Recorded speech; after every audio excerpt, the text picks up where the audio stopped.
El deseado de todas las gentes. Capítulo 19. Junto al pozo de Jacob. Este capítulo está basado en Juan 4, 1 al 42. En viaje a Galilea, Jesús pasó por Samaria. Era ya mediodía cuando llegó al hermoso valle de Siquem. A la entrada de dicho valle, se hallaba el pozo de Jacob. Cansado de viajar, se sentó allí para descansar, mientras sus discípulos iban a comprar provisiones. Los judíos y los samaritanos eran acérrimos enemigos, y en cuanto les era posible, evitaban todo trato unos con otros.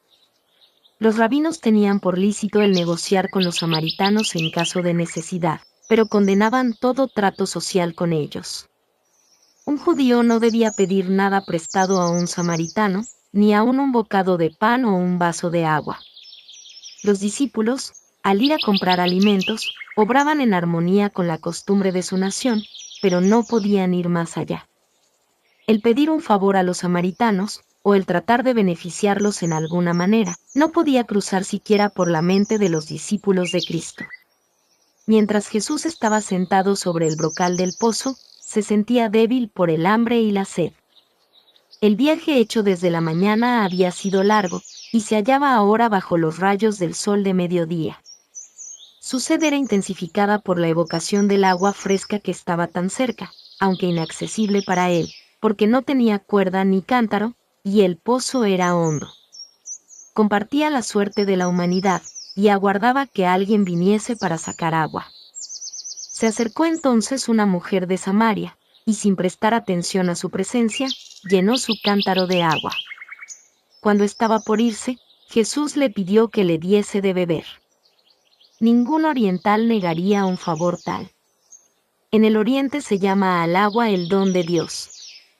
El ofrecer de beber al viajero sediento era considerado un deber tan sagrado que los árabes del desierto se tomaban molestias especiales para cumplirlo. El odio que reinaba entre los judíos y los samaritanos impidió a la mujer ofrecer un favor a Jesús, pero el Salvador estaba tratando de hallar la llave de su corazón, y con el tacto nacido del amor divino, él no ofreció un favor, sino que lo pidió. El ofrecimiento de un favor podría haber sido rechazado, pero la confianza despierta confianza. El Rey del Cielo se presentó a esta paria de la sociedad, pidiendo un servicio de sus manos. El que había hecho el océano, el que rige las aguas del abismo, el que abrió los manantiales y los canales de la tierra, descansó de sus fatigas junto al pozo de Jacob, y dependió de la bondad de una persona extraña, para una cosa tan insignificante como un sorbo de agua. La mujer se dio cuenta de que Jesús era judío. En su sorpresa, se olvidó de concederle lo pedido, e indagó así la razón de tal petición. Como tú, siendo judío, ¿me pides a mí de beber, que soy mujer samaritana? Jesús contestó, si conocieses el don de Dios, y quién es el que te dice, dame de beber, tú pedirías de él, y él te daría agua viva. Es decir, te maravilla que yo te pida un favor tan pequeño como un sorbo de agua del pozo que está a nuestros pies. Si tú me hubieses pedido a mí, te hubiera dado a beber el agua de la vida eterna. La mujer no había comprendido las palabras de Cristo, pero sintió su solemne significado. Empezó a cambiar su actitud despreocupada. Suponiendo que Jesús hablaba del pozo que estaba delante de ellos, dijo, Señor, no tienes con qué sacarla, y el pozo es hondo, de donde pues tienes el agua viva, eres tú mayor que nuestro padre Jacob, que nos dio este pozo, del cual él bebió. Ella no veía delante de sí más que un sediento viajero, cansado y cubierto de polvo. Lo comparó mentalmente con el honrado patriarca Jacob. Abrigaba el sentimiento muy natural de que ningún otro pozo podía ser igual al cavado por sus padres. Miraba hacia atrás a los padres, y hacia adelante a la llegada del Mesías, mientras la esperanza de los padres, el Mesías mismo, estaba a su lado, y ella no lo conocía. ¿Cuántas almas sedientas están hoy al lado de la fuente del agua viva, y, sin embargo, buscan muy lejos los manantiales de la vida? No digas en tu corazón, ¿quién subirá al cielo? Esto es, para traer abajo a Cristo, o, quien descenderá al abismo, esto es, para volver a traer a Cristo de los muertos. Cercana está la palabra, en tu boca y en tu corazón. Si confesares con tu boca al Señor Jesús, y creyeres en tu corazón que Dios le levantó de los muertos, serás salvo. Romanos 10, 6 al 9. Jesús no contestó inmediatamente la pregunta respecto de sí mismo, sino que con solemne seriedad dijo: cualquiera que bebiere de esta agua, volverá a tener sed, mas el que bebiere del agua que yo le daré, para siempre no tendrá sed, mas el agua que yo le daré, será en él una fuente de agua que salte para vida eterna. El que trate de aplacar su sed en las fuentes de este mundo, bebe tan solo para tener sed otra vez. Por todas partes, hay hombres que no están satisfechos. Anhelan algo que supla la necesidad del alma. Un solo ser puede satisfacer esta necesidad. Lo que el mundo necesita, el deseado de todas las gentes, es Cristo.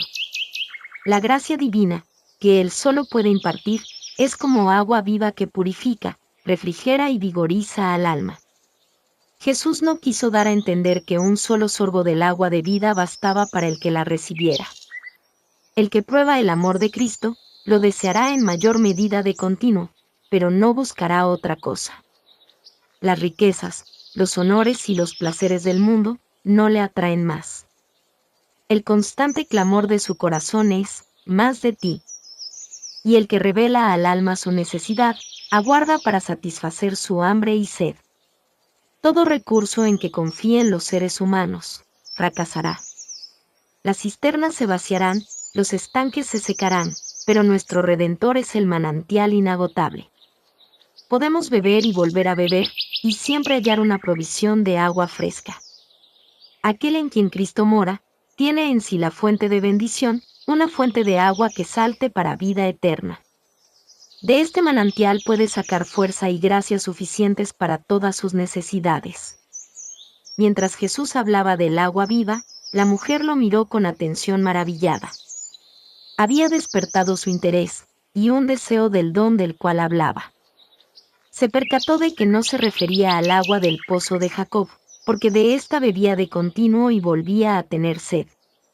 Señor, dijo, dame esta agua, para que no tenga sed, ni venga acá a sacarla. Jesús desvió entonces bruscamente la conversación. Antes que esa alma pudiese recibir el don que él anhelaba concederle, debía ser inducida a reconocer su pecado y su Salvador.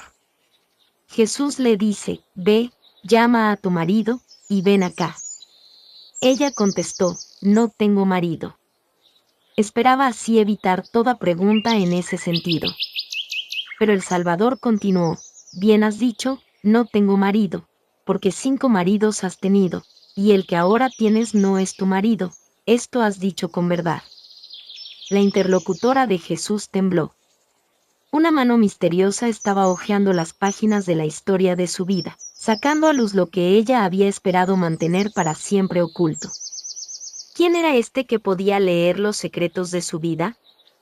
Se puso a pensar en la eternidad, en el juicio futuro, en el cual todo lo que es ahora oculto será revelado. En su luz, su conciencia despertó. No podía negar nada, pero trató de eludir toda mención de un tema tan ingrato. Con profunda reverencia, dijo: Señor, paréceme que tú eres profeta. Luego, esperando acallar la convicción, mencionó puntos de controversia religiosa. Si él era profeta, seguramente podría instruirla acerca de estos asuntos en disputa desde hacía tanto tiempo. Con paciencia Jesús le permitió llevar la conversación a donde ella quiso. Mientras tanto, aguardaba la oportunidad de volver a hacer penetrar la verdad en su corazón.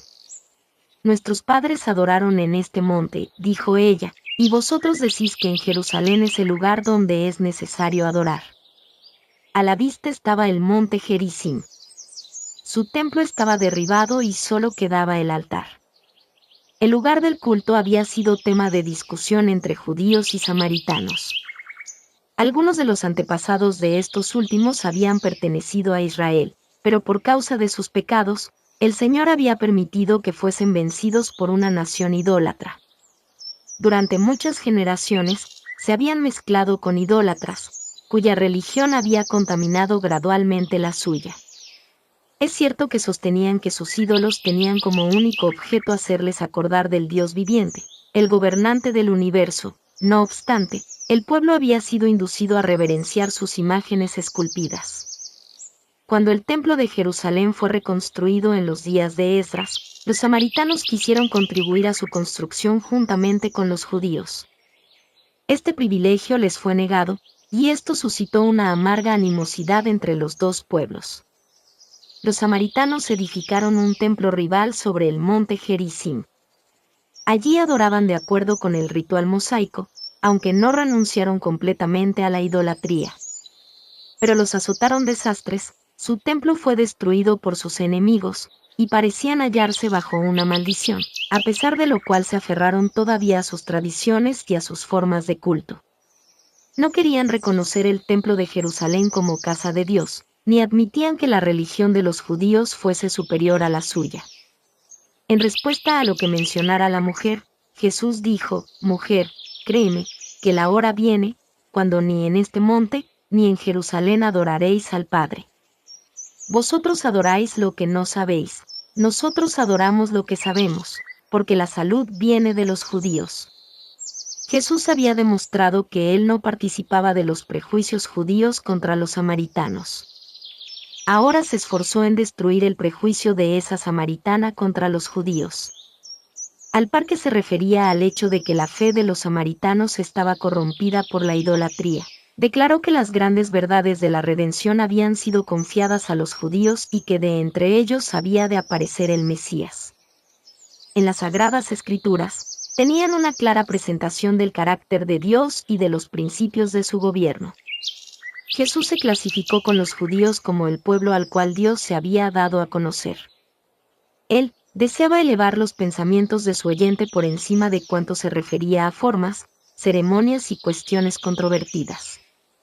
La hora viene, dijo él, y ahora es, cuando los verdaderos adoradores adorarán al Padre en espíritu y en verdad, porque también el Padre tales adoradores busca que le adoren. Dios es espíritu, y los que le adoran, en espíritu y en verdad es necesario que adoren.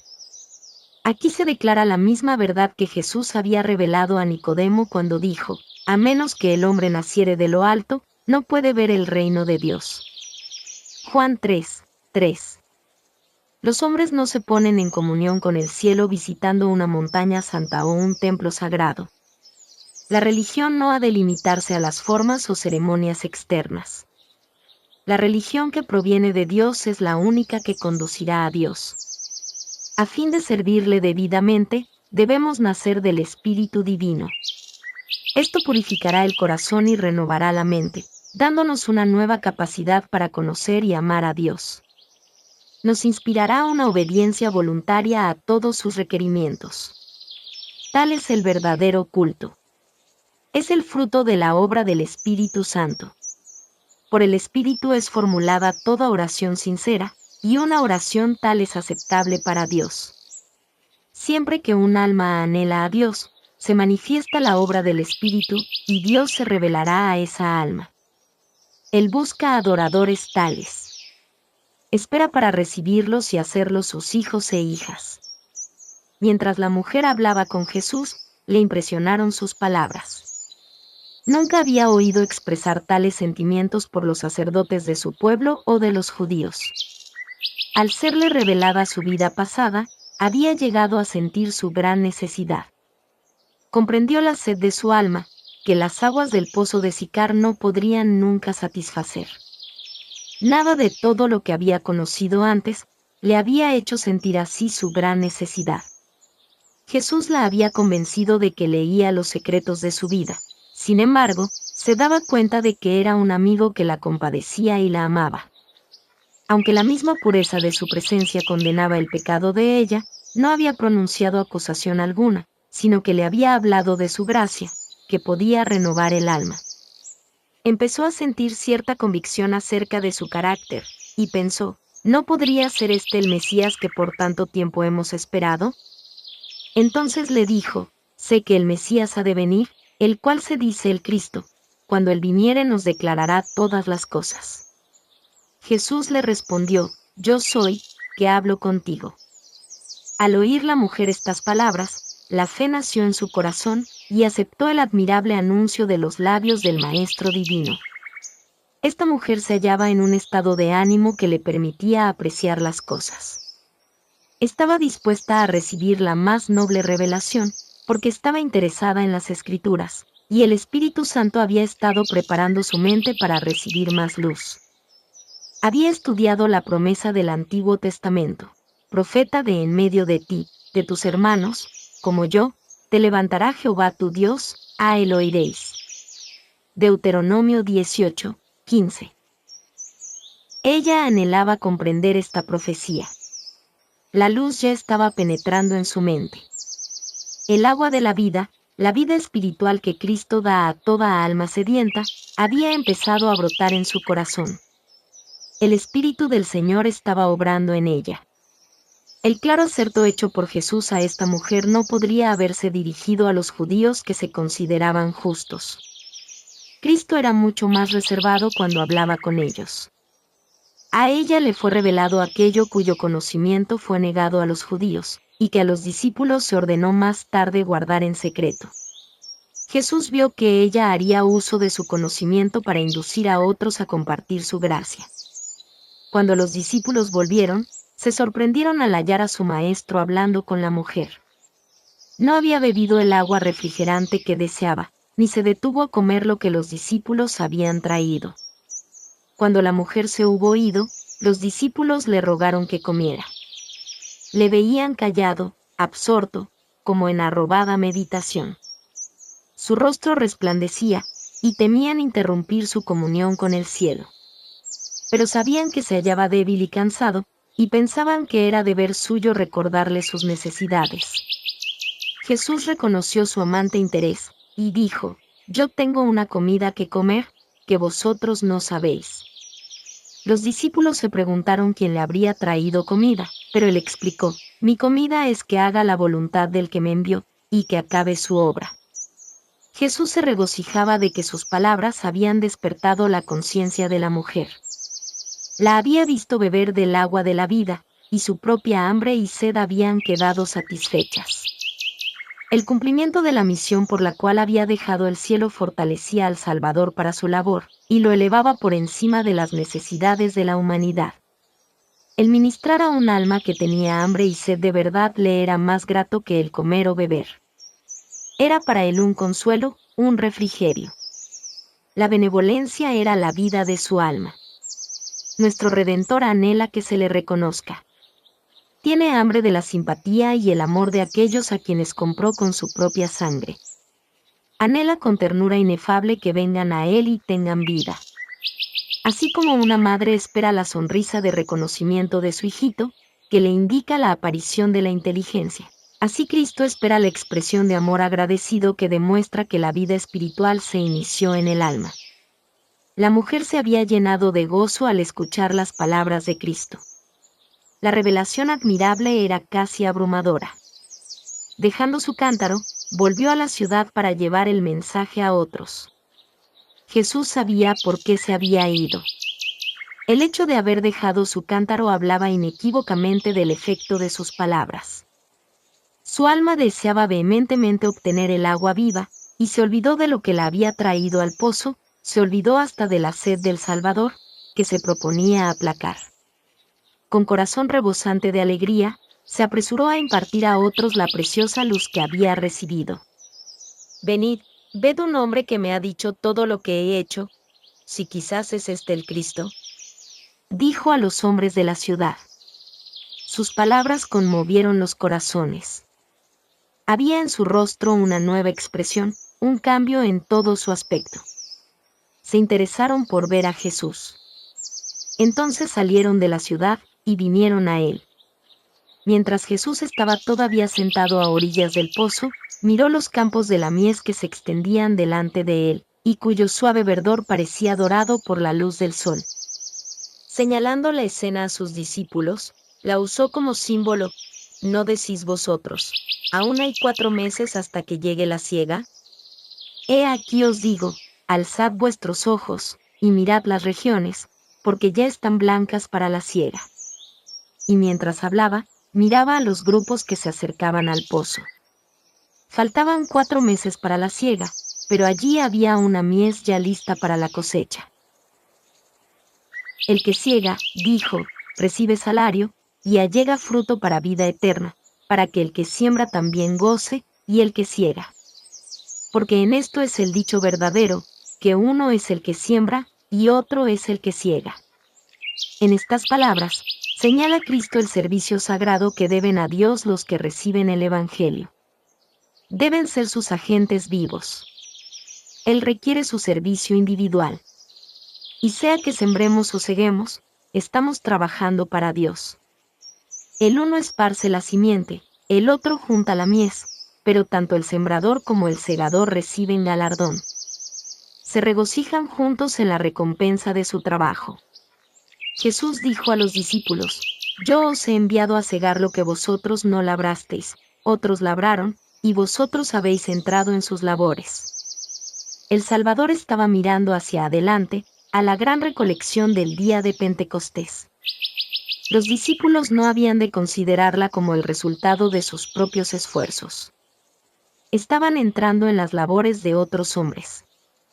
Desde la caída de Adán, Cristo había estado confiando la semilla de su palabra a sus siervos escogidos, para que la sembrasen en corazones humanos. Y un agente invisible, un poder omnipotente había obrado silenciosa pero eficazmente, para producir la mies. El rocío, la lluvia y el sol de la gracia de Dios habían sido dados para refrescar y nutrir la semilla de verdad. Cristo iba a regar la semilla con su propia sangre. Sus discípulos tenían el privilegio de colaborar con Dios. Eran colaboradores con Cristo y con los santos de la antigüedad. Por el derramamiento del Espíritu Santo en Pentecostés, se iban a convertir millares en un día. Tal era el resultado de la siembra de Cristo, la mies de su obra. En las palabras dichas a la mujer al lado del pozo, una buena simiente había sido sembrada, y cuán pronto se había obtenido la mies. Los samaritanos vinieron y oyeron a Jesús y creyeron en él. Rodeándole al lado del pozo, le acosaron a preguntas, y ávidamente recibieron sus explicaciones de las muchas cosas que antes les habían sido obscuras. Mientras escuchaban, su perplejidad empezó a disiparse. Eran como gente que hallándose en grandes tinieblas, siguen un repentino rayo de luz hasta encontrar el día. Pero no les bastaba esta corta conferencia. Ansiaban oír más, y que sus amigos también oyesen a este maravilloso maestro. Le invitaron a su ciudad, y le rogaron que quedase con ellos. Permaneció, pues, 2 días en Samaria, y muchos más creyeron en él. Los fariseos despreciaban la sencillez de Jesús. Desconocían sus milagros, y pedían una señal de que era el Hijo de Dios. Pero los samaritanos no pidieron señal, y Jesús no hizo milagros entre ellos, fuera del que consistió en revelar los secretos de su vida a la mujer que estaba al lado del pozo. Sin embargo, muchos le recibieron. En su nuevo gozo, decían a la mujer, ya no creemos por tu dicho, porque nosotros mismos hemos oído, y sabemos que verdaderamente este es el Salvador del mundo, el Cristo. Los samaritanos creían que el Mesías había de venir como Redentor, no solo de los judíos, sino del mundo. El Espíritu Santo, por medio de Moisés, lo había anunciado como profeta enviado de Dios. Por medio de Jacob, se había declarado que todas las gentes se congregarían alrededor suyo, y por medio de Abraham, que todas las naciones de la tierra serían benditas en él. En estos pasajes basaba su fe en el Mesías la gente de Samaria.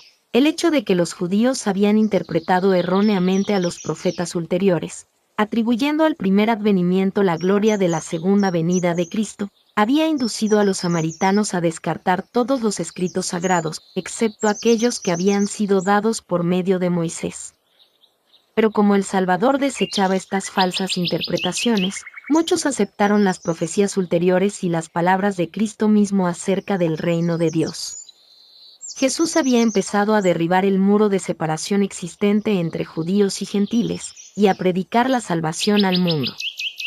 Aunque era judío, trataba libremente con los samaritanos, y anulaba así las costumbres farisaicas de su nación.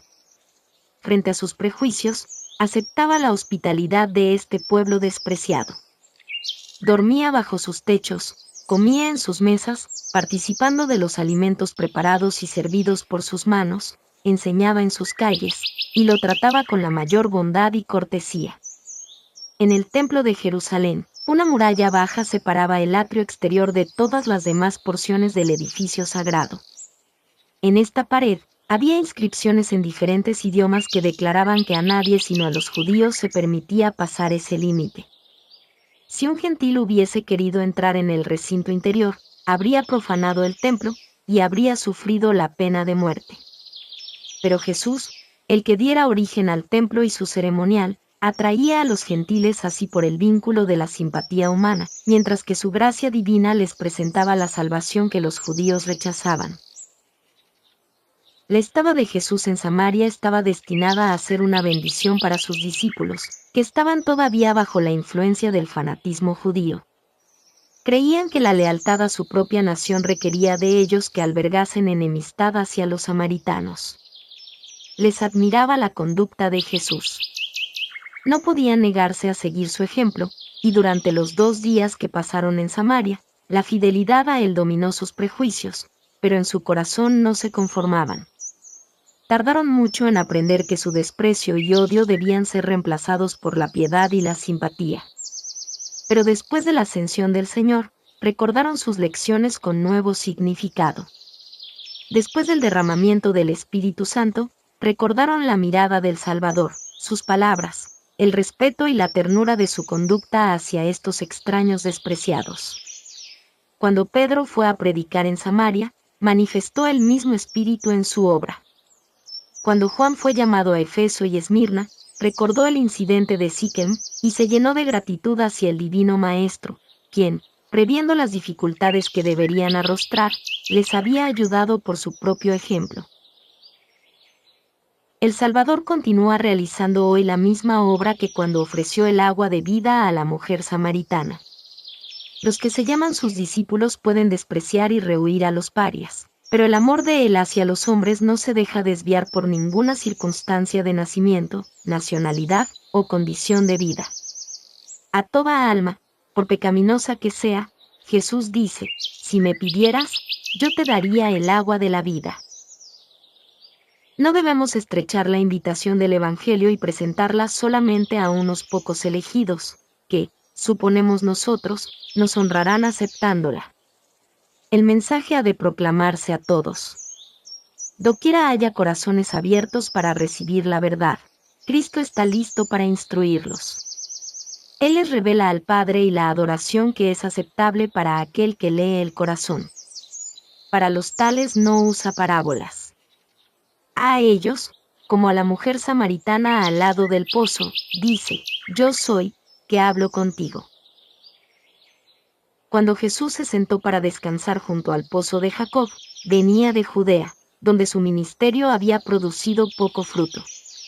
Había sido rechazado por los sacerdotes y rabinos, y aun los que profesaban ser discípulos suyos no habían percibido su carácter divino. Se sentía débil y cansado, pero no descuidó la oportunidad de hablar a una mujer sola, aunque era una extraña, enemiga de Israel y vivía en pecado. El Salvador no aguardaba a que se reuniesen congregaciones. Muchas veces, empezaba sus lecciones con unos pocos reunidos en derredor suyo. Pero uno a uno los transeúntes se detenían para escuchar, hasta que una multitud oía con asombro y reverencia las palabras de Dios pronunciadas por el Maestro enviado del cielo. El que trabaja para Cristo, no debe pensar que no puede hablar con el mismo fervor a unos pocos oyentes, que a una gran compañía. Tal vez haya uno solo para oír el mensaje, pero, ¿quién puede decir cuán abarcante será su influencia? Parecía asunto sin importancia, aun para los discípulos, que el Salvador dedicase su tiempo a una mujer de Samaria. Pero él razonó con ella con más fervor y elocuencia que con reyes, consejeros o pontífices. Las lecciones que le dio han sido repetidas hasta los confines más remotos de la tierra. Tan pronto como halló al Salvador, la mujer samaritana trajo otros a él. Demostró ser una misionera más eficaz que los propios discípulos. Ellos no vieron en Samaria indicios de que era un campo alentador. Tenían sus pensamientos fijos en una gran obra futura, y no vieron que en derredor de sí había una mies que cegar. Pero por medio de la mujer a quien ellos despreciaron, toda una ciudad llegó a oír del Salvador. Ella llevó enseguida la luz a sus compatriotas. Esta mujer representa la obra de una fe práctica en Cristo. Cada verdadero discípulo nace en el reino de Dios como misionero. El que bebe del agua viva, llega a ser una fuente de vida. El que recibe llega a ser un dador.